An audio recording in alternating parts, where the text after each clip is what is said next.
Olá pessoal do sexto ano, sejam todos muito bem-vindos à nossa disciplina de Ciências. Eu sou a professora Camila Mello e hoje a gente vai conhecer um pouco sobre a matéria, a composição da matéria e as substâncias e misturas.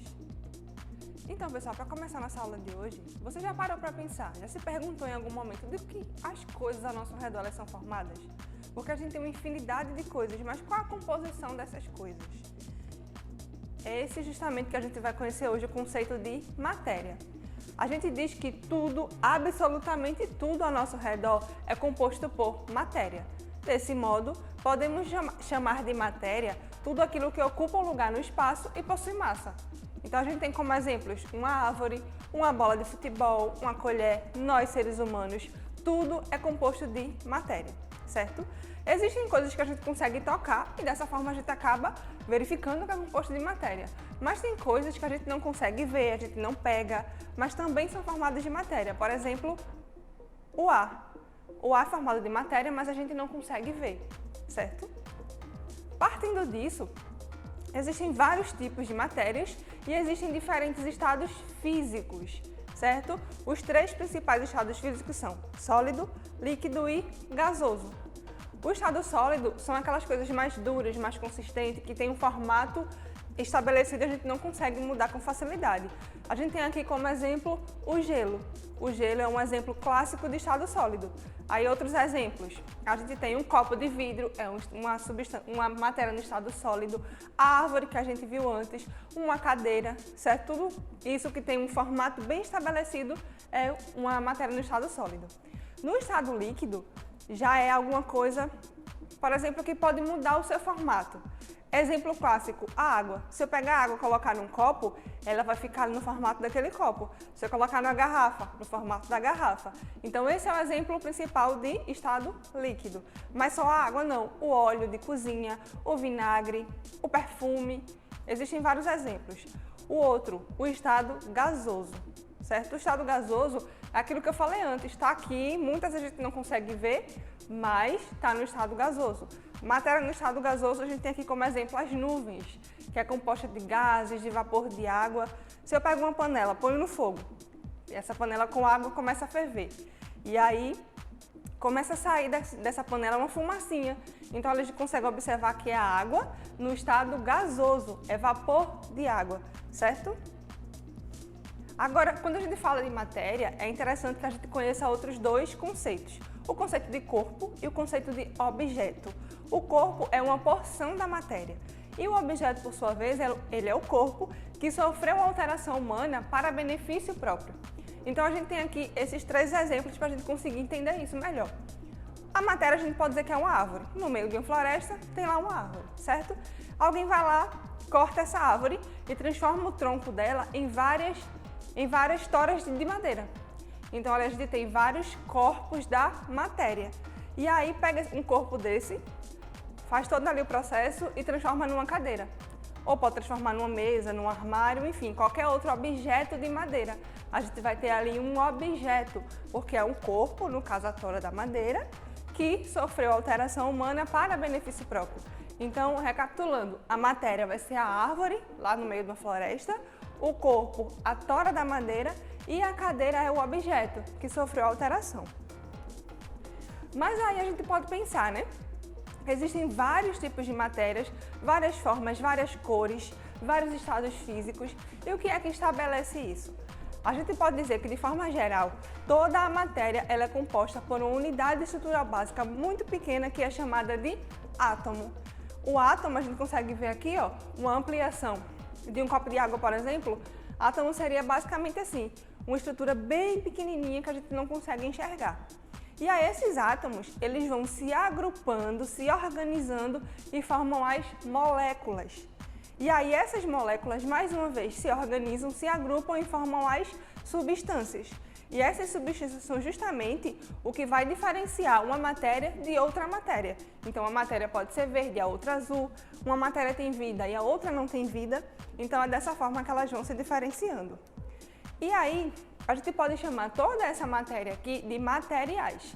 Esses materiais, ao nosso redor, eles são compostos por substâncias, como a gente já viu, e alguns por uma única substância e outros por uma mistura de substâncias, certo? Quando ele é composto por um único tipo de substância, a gente chama de substância pura. É muito raro encontrar uma substância pura, mas acontece. Um exemplo aqui clássico, o diamante. O diamante é uma substância pura, certo?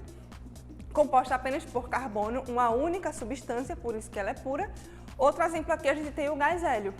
Quem já viu na TV ou até em alguma festa aqueles balões que ficam flutuando?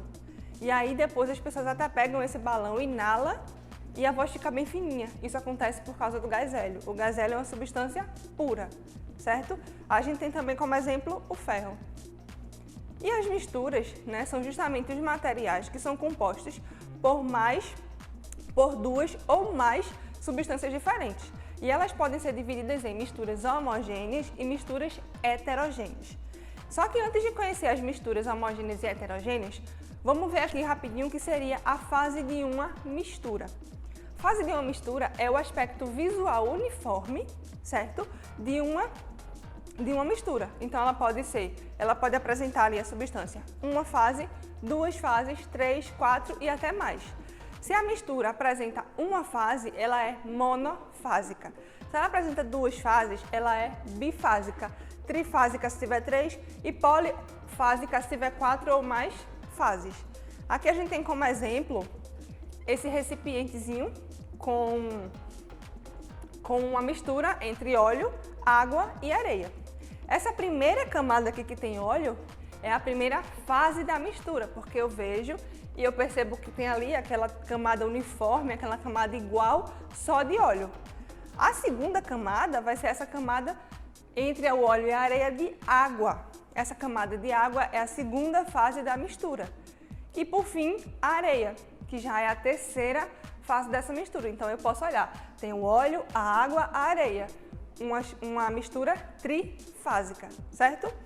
Aqui a gente vai ter do lado o vinagre.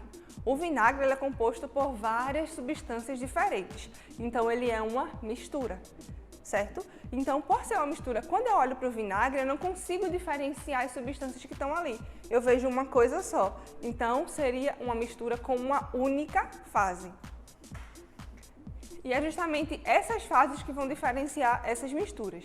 As misturas homogêneas, elas são misturas que apresentam uma única fase, ou seja, você vai olhar ali e vai ver uma única coisa, certo? E os seus componentes não podem ser identificados a olho nu. Por exemplo, o vidro. Um copo de vidro, um prato, um pote. O vidro, quando eu olho, o vidro ele é composto por uma mistura. Tem areia e tem outras coisas. Mas quando eu olho, eu vejo apenas o vidro, aquilo transparente ali, igualzinho. Outro exemplo, o sal de cozinha. O sal de cozinha ele é formado por várias coisas, mas quando eu olho para o sal de cozinha, eu vejo vários cristalzinhos diferentes, todos cristais brancos, iguaizinhos. Eu não consigo identificar todas as substâncias que compõem. Então, é uma mistura homogênea, certo? Aqui a gente tem agora as misturas heterogêneas. As misturas heterogêneas, elas são formadas por dois ou mais componentes diferentes. E eles podem ser identificados visualmente. Então, eu olho e percebo que tem ali dois ou mais componentes, certo? E aí, cada um desses componentes é chamado de fase da mistura. Aqui a gente tem dois exemplos clássicos. O primeiro deles é o granito, que é uma rocha. E essa rocha, ela pode ser formada, ela pode ser aplicada em tampões de mesa, né, em balcões, em pias, às vezes colocam também no chão. E aí, quando eu olho para esse granito, eu vejo vários pontinhos coloridos. Cada pontinho desse é um mineral diferente. Então, eu sei que ali tem uma mistura heterogênea, porque são vários minerais, no caso, várias substâncias diferentes, e eu consigo identificar que ali tem vários diferentes. Então, é uma mistura heterogênea. Aqui do lado, a gente tem um prato de arroz com feijão. Eu olho para o prato, tem arroz, tem feijão, estão misturados e eu sei que tem arroz e que tem feijão. Então, é uma mistura heterogênea, porque eu consigo diferenciar os componentes dessa mistura. Aqui a gente tem dois exemplos que podem confundir muito a gente, o sangue e o leite. Tanto o sangue quanto o leite, eles são aparentemente misturas, certo? Eles são aparentemente misturas homogêneas, perdão. Porém, eles são misturas heterogêneas com diferentes fases que podem ser observadas apenas pelo microscópio. Então, para eu observar que são misturas heterogêneas, eu tenho que ampliar bem muito para ver as partículas bem pequenininhas. Então, isso só é possível no microscópio, certo? Então, cair, relei o joelho, aí o sangue vai escorrer. Quando eu olho, eu vejo só um líquido vermelho, mas não é apenas um líquido vermelho, é formado por outras coisinhas. Então, vai ser uma mistura heterogênea. E o mesmo acontece com o leite. Se eu ampliar, se eu conseguir ver o leite no microscópio, eu vejo que tem várias partículas que a gente consegue observar. E aqui tem uma atividade bem rapidinha para vocês. Vamos lá, classifique os itens abaixo como substância pura, mistura homogênea e mistura heterogênea. Então, na letra A, a gente vai ter o café líquido, na letra B, o colar de aço inox, na letra C, o diamante e na letra D, uma mistura de água e areia, certo? O café, quando eu pego o café, ponho na xícara ou no copo, eu vou ver apenas um líquido escuro, certo? Mas ele é uma mistura, é uma substância pura, é uma mistura homogênea ou heterogênea? Então, o café é uma mistura, a gente sabe disso, porque a gente vai misturar, por exemplo, o pó do café e a água. E já tem uma mistura, porque a gente tem dois componentes. Mas eu consigo diferenciar, eu consigo enxergar a água separada do café? Não. Então, ali vai ser uma mistura homogênea, certo? Tem apenas uma fase. O colar de aço inox, a mesma coisa. Eu tenho um colar, né? E aí, esse colar de aço inox, ele é composto por vários metais diferentes. Mas eu não consigo identificar cada um dos metais que compõem. Então, ele é uma mistura também homogênea. O diamante, como a gente viu lá no início, ele é um dos raros materiais que são substâncias puras, que são formados apenas por uma única substância. Então, o diamante é uma substância pura, certo? Por fim, a gente tem a água e a areia. A água e a areia eu consigo ver nitidamente. Se eu misturar água e areia no recipiente, a areia vai se depositar no fundo e a água fica em cima. Então, eu tenho ali claramente uma mistura com mais de uma fase. Então, seria uma mistura heterogênea. Espero que vocês tenham compreendido, certo? Então, até a próxima aula e bons estudos para vocês!